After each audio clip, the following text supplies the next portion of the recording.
Hi. So about a year ago, I created a website with some information about brain functions and what happens when trauma hits the brain. Just a bit of basics about neurobiology. So this website is safe2thrive.com. And the content on this website highlights the primary functions of the brain, which is basically to process all sensory data that a human being, a person, comes across. This means that every single conversation we have with each other, everything we see, we watch, everything we take in, every experience we have is taken in by the brain and processed into our body. The reason why I'm talking about the brain now is to form the basis of talking about childhood trauma. Childhood trauma is an area where I work within. This is where, obviously work with families and children, and all this brain talk is meant to emphasize on the importance of our childhood experiences on the brain and how we become in the world, how we do relationships, and how we also, engage in relationship with ourselves. And also because 90% of our brain develops during childhood. That's a fun fact. So if every single sensory data we take in is processed by the brain into the body, and then all of the processes then happen after that, there are key things that we know we need to have a healthy brain. First is that we need to have positive experiences while growing up.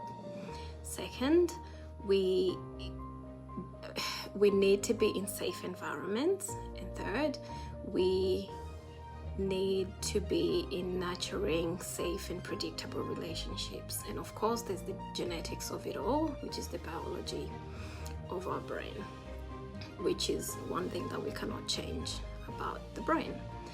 So given the conditions I've highlighted for a healthy brain, the opposite of all of that is true as well. If we grow up in environments that are not safe, if all we have as children is negative experiences, if we don't have people giving us nurturing, loving, warm, caring experiences, it inevitably affects us neurobiologically, and I will talk about what I mean with this a bit later on in detail.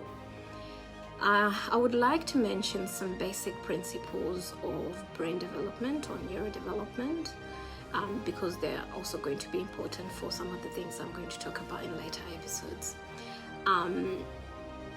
Because also they affect how we grow, how we learn, how we move around. And so the first of those is that the brain develops most in early years. Like I said, at 5 years old, 90% of our brain is said to have developed.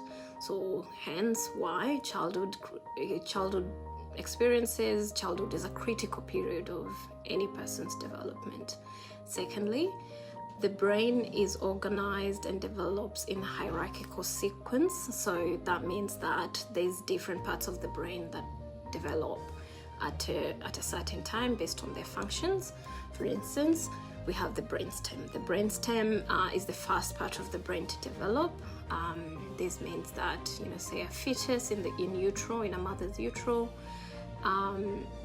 starts to develop. The brainstem is the part that's responsible for heart rate, for blood pressure, for temperature functions and stuff like that. So if there's no brainstem for a fetus, there's no breathing. And the brainstem continues to grow until an infant is 8 months old. And then obviously the other parts of the brain develop after that. Another important principle to be aware of is neurons are designed to develop in a user-dependent function, which means that neural connections, brain connections, whatever you want to call them, they become stronger the more you use them. This is simply, I guess, described with the phrase, you use it or you lose it. And if you don't use a certain neural pathway, then I guess you lose it. Number 4 is that the brain is at its most plastic in early life, again, in childhood. So the brain develops the most, it's also most vulnerable, and it also has the greatest potential to heal. Again, this is where we're so grateful for neuroplasticity. If you've heard that term before, it means that the brain can change and heal and all of that. So number 5 of the principles is humans develop best in connection with other humans.